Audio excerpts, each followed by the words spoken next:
You know, about a few hours ago today, the Game Apologist put up a video. Now, the Game Apologist, in case you don't know, is a Sonic fan who basically does speed readings of a lot of the Sonic comics, IDW, Archie, and so on, and even some other comics as well. But he did a video today talking about what the problem, and he put the word problem in quotation. The problem is with IDW Sonic. And I have to say that he did a very good job in giving his, reasonings as to why he feels there is a problem. You see, he basically stated that when the comic first began, whether you were a fan of it, waiting to see exactly how well it would do before giving it a chance and such and whatever, he basically said that the comic, got off the road, running. Basically, it basically, turned on the key and just stepped on the gas and just took off. And he said that basically, in his own words, the peak of the comic was the second main arc, of the comic, that of course being the Zombot arc or the Metal Virus arc. And he said after that, they had some good stories here and there, little, good arcs, but it felt like after that Metal Virus Zombot arc, it felt like things just basically died off. Like, things, like things would happen, but they wouldn't be as, I guess you could say, very investive, if you will, like the Zombot artwork, was. But why is that? Well, I think the one common thing he was mentioning, or at least alluding to here, is the comics, basically, the IDW comics, basically follow the games now. Or at least they try to follow the games to a T, integrate whatever in the games, and then maybe by extension the games integrate what's from the comics, and so on. And it's because of this that basically the comics of IDW feel a little off, like, there's something missing. And he makes comparisons to when Archie had the Sonic license and how even the same team that we have in IDW had a little bit more free reign, especially when Ian and even pre-Ian, was writing the book or doing those errors, if you will, of, the book or the storytelling in the book. Heck, he even made a comparison with the Metal Virus arc to the Mecha Sally arc.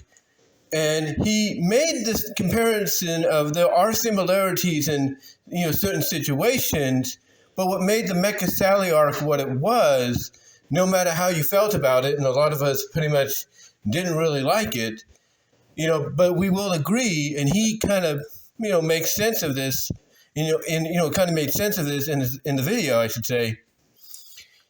Basically, it had a lot more weight to it, a lot more depth, because of the connection Sally had with everybody on a personal level, and all of them doing their best, mostly Sonic and Team Fighters, that being him and Tails and Amy,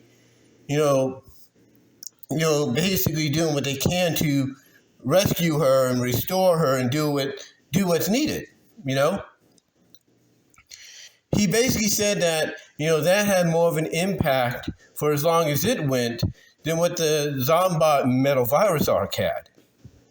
And he even said, look, some people, maybe even young kids that are getting into Sonic, the Zombot arc, might be the first story, and they have no idea who Cream is until they see this comic, and it's like, oh, Cream is witnessing the horrors of her mom getting turned into a Zombot, or, oh, look, here's this cute, BFF, couple and Whisper and Tangle, and oh no, Tangle got turned into a Zombot, and it's like, to him, it's like, you get introduced to these characters for the first time, but the way you get introduced to them is someone close to them, if not one of them, gets brainwashed, or basically mind control, or whatever you want to call it.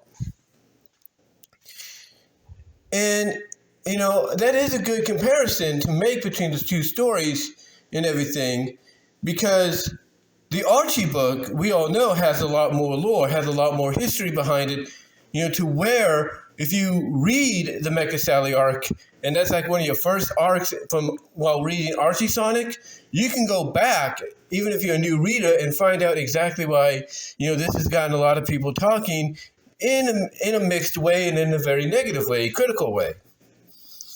But then he said, what happened is after the metal virus ended, as I mentioned, pretty much things they weren't stagnant, but they were kind of wavering. They were like, up and down, if you will. And he even acknowledged that some of the good stuff that could have been in the main comic was spun off into miniseries, into their own books. And that is true. That is true. And some of these books were successful. They were. And yes, it's during this run that he also mentions they spawned some other memorable characters that kind of do get integrated into the game, the game universe, mostly the mobile game universe, on occasions or when, Sega allows it. There's a point that he was trying to get at when he even made the comparison back to Archie, and he even alluded to the fact that, yeah, he knows he's making this comparison, drawing back to Archie as an example. It's because even after the Mecha Sally arc ended abruptly, and even after the Mega Man crossover, Ian and his crew were still able, literally, in my opinion, and he kind of alluded to it as well in this way, literally, at the last minute, were able to come up with something very decent when it came to the Shadow World Crisis, Sonic Unleashed adaptation, for the soft reboot, the soft retcon of the comic that brought everybody back with new designs closer to what you would probably see them, have, in the games as they were in the games. So he acknowledged that they didn't, rest on rest on their toes, I should say, or rest on their knees, on the lores, whatever you want to call it, when it came to even working on a story for the reboot and even some of the spin-offs, because they were able to produce some good content. And mostly the biggest comparison he made is when Archie had the book, they had a little bit more free reign. Now, he does allude that, yes, they have a little free reign here, but not as much as they used to. Because he's basically saying what made the Archie book good in comparison to IDW right now is even when there was no Sonic games, in the works, or having to wait for whatever Sonic game was going to happen, next and everything, basically they were able to artistically carve out some decent stories to keep your attention. So that way you wouldn't be bored. The other thing he brought up, and this goes for both, is that the Archie book succeeded because it had multiple, books you could work off of. It had Sonic Universe. It also had Boom for a limited time. It had X for a limited time. It had the Knuckles book and the various other miniseries. It was able to play off. Those books are able to play off of the main book. So that way you would have different places to read stories that had a connection, or straight connection, or loose connection to the main stories in the book. And he basically said that, some of the stories that spun off into their own books in IDW were kind of the same way, but the difference is they also felt sort of self-contained. Very self-contained. So basically the question obviously is, what is the problem that needs to be solved? And I think, he said it best, towards the end, that, they got to give them, an opportunity, that being Sega, because Sega of Japan, not Sega of America, but mostly Sega of Japan is the ones kind of like holding back on letting, Sonic, the IDW Sonic comic let loose, a little more. What they got to do in his mind is let the writers have that freedom again that they had in the Archie book. Let them come up with some compelling stories, while they wait for whatever game adaptation you're going to create. not game adaptation, whatever game that they're going to adapt, while they wait for you to create that next game, let them do something, that keeps the interest going. So I do agree that, that something needs to be done to where, Ian, Evan, and the crew, are allowed to have a little bit more freedom and be more creative. I mean, he even cited Evan's fan comic that she's working on featuring Silver as an example of having that freedom to be creative and everything and do things that, she would not be allowed to do in the main book. And that is a good example, there's no doubt. That is a good example. Archie Sonic Online is another good example of taking what would have been and going in a direction that probably was what Ian wanted, but maybe a little different.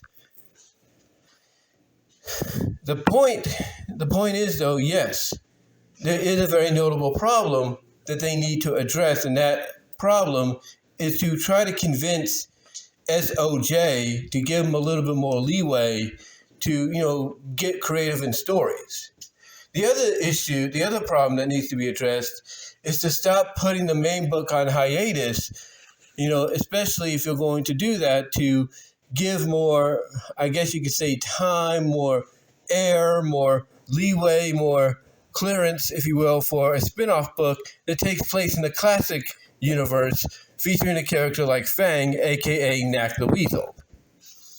It's like try to work out something to where you don't have to do that, and you could try to maybe put it side by side like you did with the other books, because, again, he made a comparison not just to Archie Sonic, but he made a comparison to the likes of Spider-Man, various other Marvel and DC properties, the Ninja Turtles, which IDW does have the license to as well. He made a comparison to all of them, saying, look, they have all these different books, all these different, adaptations of these characters where they're allowed to, be certain ways and all that without an issue, without a problem. And that is true. Because you have different universes, that allow them to have different adventures and experience different lives, if you will, as well as happiness and everything. And that is true. That is definitely true. I mean, again, going back to the Archie book, what made that good is you had the main book, and then later on with Universe, you had a book that had stories in there that would connect to the main book story or would have their own story to tell, and Universe was there to allow it to happen. And then, of course, you had earlier on in Archie Sonic's run, you had the miniseries, like I mentioned earlier, like Princess Sally, the Knuckles miniseries that introduced Julie Sue, and so on. You had the Tails miniseries. You get the idea.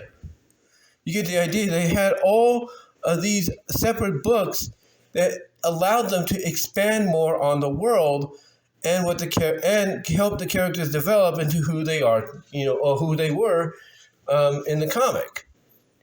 So I get where Game of Politics is coming from, to where IDW needs to get back to what, take that formula that they're doing for some of the other properties, like the TMNT, and adapt that, apply that to Sonic once again, and see what happens. I mean, he even hinted at the fact that, because IDW had the license to collect and release a majority, if not most, of the Archie TMNT run, he basically hinted in the video that, hey, IDW, you can do the same with Sonic. You can do the same with Sonic to an extent. But I do agree, the problem is the people at SOJ, not just SOA, that being Sega of Japan, Sega of America. I think the people at SOJ, they are the problem. They need to basically let these people, like Ian, like Evan and their crew, work on stories that'll keep people interested, in the long run until the next game is announced, and then maybe Ian and his crew could start working on doing adaptations for that game, to connect both the comic and the game, together. Also, the other problem that needs to be addressed, again, is to ensure that the next time you're going to do a miniseries, even if it's based in the classic universe, don't put the main book on hiatus because you want to give, plenty of air, plenty of clearance, plenty of time and space to, to the limited miniseries based on that classic character. Instead, just do it side by side as its own book, running alongside the main book, and that's about it. But overall, though, guys, I do recommend checking out Game Apologist's video on this. I will put it at the end here. But let me know what your thoughts are. How do you feel about what he had to say about it and what I've had to say about it? And until next time, guys, I will talk to y'all later. I'm going to try to get a little rest, kind of take a nap here in a minute for about maybe 30 minutes or an hour. So until next time, I am out.